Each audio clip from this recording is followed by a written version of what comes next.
just want you to know they've given me 3 to 5 minutes. So don't be scared by this, that it's going to be really long. There's about 2 words per page, so I can actually see them if I need to look. I went to an event earlier this week, and it was a whole bunch of lawyers. The Gala lawyers, but they'd written this whole thing for me to MC, and I raced it in the last minute because I had to be on the air, and I went up to the podium and I could not see a thing. So it was not really very effective. But I so appreciate being here tonight. I think Cause is such an amazing, amazing organization. And I was thinking about it when I was going through the website, and Jennifer, of course, is the one who got me involved. And how can you not stay involved when it's Jennifer Griffin, who's so great. But what I love about Cause is it makes people happy. It makes our service members and veterans happy. It adds to their lives that are so difficult for some people, and gives them hope and gives us something to feel good about. I love Cause, but I have a love-hate relationship with Veterans Day. I love that our nation honors our veterans and honors our service members. I love when it says, hug a soldier today, take a Marine to dinner, give money to a service organization. I love that, but I hate that people only think about it once a year. And I think particularly when we are involved in 2 continents, when we have service members all around the world, the idea that the country, and a whole lot of the country probably isn't doing what we're doing tonight, they just think of it as a great holiday, that they don't remember it all the time, that they don't remember our service members every single day in some way.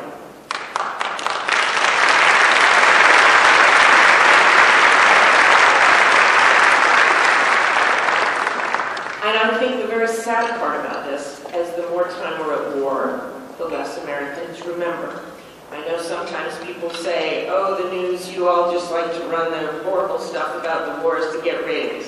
Believe me, when the stories about war come on, people turn the televisions off. People are tired of hearing about it. People have war fatigue.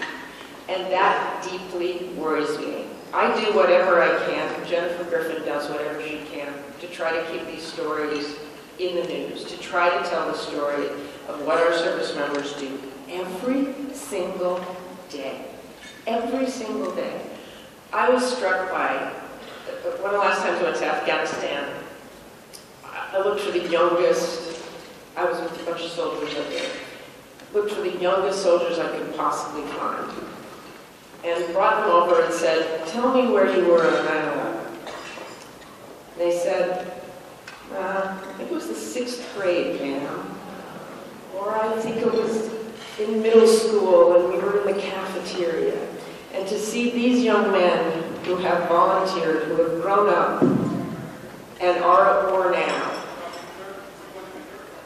was so remarkable. Okay, sorry.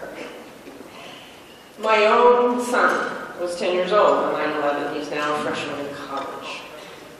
I think of how much time has passed, how long we've been at war, and what our service members do for us, do for me every day. And the people I have met over there, the families that I have grown to love, I am still, the book I wrote, I am still extremely close to many of the people in that book and their spouses, because that was an eye-opener to me. We were covering the war every single day, and we were covering battles, but people had forgotten about the families. I was so happy to hear caregivers talked about tonight too, because they are so vital, and the families.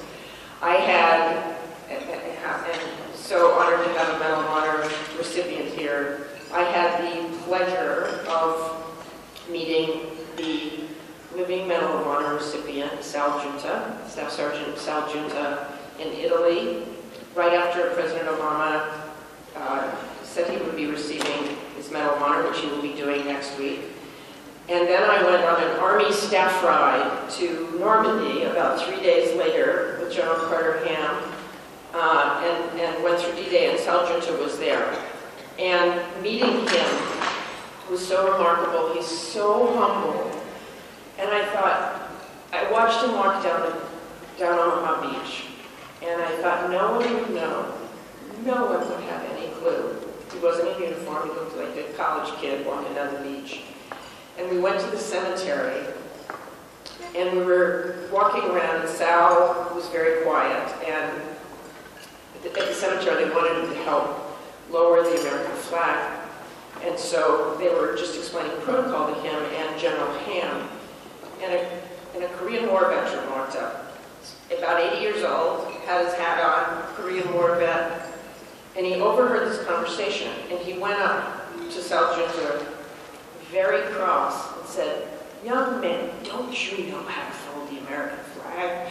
And poor Sal was standing there, like, uh-oh, what do I say to him? And General Ham interrupted, and he just said, "Sir, I'd like to introduce you to Staff Sergeant Sal Junta, who is the first living Medal of Honor recipient since the Vietnam War."